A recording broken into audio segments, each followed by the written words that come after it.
پھر اللہ تعالیٰ خود دیدار کے لیے سامنے آئیں گے، اور ایسا نور، ایسی تجلی، ایسے حسن سے بھرپور ہوگی کہ بندے اس کی ساری نعمتیں بھول جائیں گے۔ اور جب جنت الفردوس میں اللہ تعالیٰ کا دیدار ہوگا تو جنت کے در و دیوار، ہر شے خاموش ہو جائے گی۔ پھر اللہ تعالیٰ فرمائیں گے، آج میں سناؤں گا ان لوگوں کو جو دنیا میں گانے نہیں سنتے تھے، جو اپنے کانوں کو حرام سے بچاتے تھے۔ پھر جنت کی لڑکیاں یعنی حوریں آئیں گی اور جنتی مردوں کو جنت کا نغمہ سنائیں گی۔ وہ نغمہ ایسا ہوگا کہ جنتی 70 سال تک اسے سنتے رہیں گے اور اس میں مزہ کبھی ختم نہ ہوگا۔ پھر اللہ پاک فرمائیں گے کہ کیا یہ اچھا ہے؟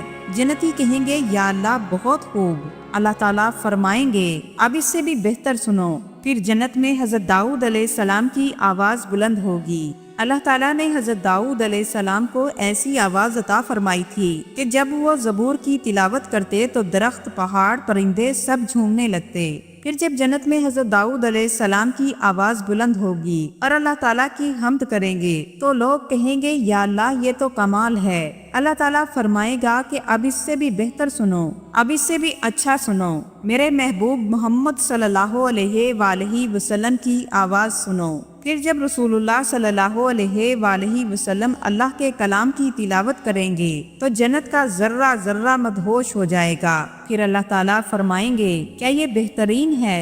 جنتی کہیں گے یا رب ہم نے ایسی آواز پہلے نہیں سنی اور نہ ہی کبھی ایسا تصور کیا۔ پھر اللہ پاک فرمائیں گے اب وہ وعدہ پورا کرتا ہوں جو صرف میرے اور تمہارے درمیان تھا، اب میں خود سناؤں گا۔ پھر جب اللہ تعالیٰ خود قرآن مجید سنائیں گے تو کوئی آواز باقی نہ رہے گی، جنتی اللہ تعالیٰ کی آواز میں کھو جائیں گے۔ اس وقت انسان کا ہر سیل، ہر ذرہ اللہ کی تلاوت کو جذب کر رہا ہوگا، اور جب اللہ تعالیٰ اپنا کلام سنائیں گے تو نہ حوریں یاد رہیں گی، نہ کھانے، نہ جنت کے محل، نہ تخت اور نہ ہی خدام، صرف اللہ تعالیٰ کا ہی دیدار سب کچھ ہوگا۔ اور پھر وہ لمحہ آئے گا جب اللہ تعالیٰ تمام پردوں کو ہٹائیں گے اور جنتیوں کو اپنا جلوہ دکھائیں گے۔ تب کہا جائے گا کہ جنت مبارک ہو، کامیابی مبارک ہو، تم نے اپنے رب کو پا لیا، وہ نعمت جس کے پیچھے ہزاروں سال انبیاء، اولیاء اور شہداء تڑپتے رہے، تمہیں نصیب ہو گئی۔ سبحان اللہ۔ پھر جب جنتی کہیں گے یا اللہ آپ کی حمد بیان کریں، آپ کی تعریف کریں تو کیسے کریں؟ اللہ پاک فرمائے گا ساری تعریفیں میرے لیے ہیں، الحمدللہ رب العالمین۔ اور ہمارے نبی کریم صلی اللہ علیہ وآلہ وسلم کی تعریف کا جواب ہی نہیں۔ ان کا نام احمد ہے، یعنی سب سے زیادہ حمد کرنے والے، سب سے زیادہ حمد کرنے کے لائق۔ انہوں نے اللہ کی ایسی تعریف کی جو آج تک کسی نے نہ کی اور نہ ہی کوئی کر سکے گا۔ وہ دیدار، وہ تلاوت اور وہ لمحہ ایسی نعمت ہوگی جو ہر نعمت پر بھاری ہوگی۔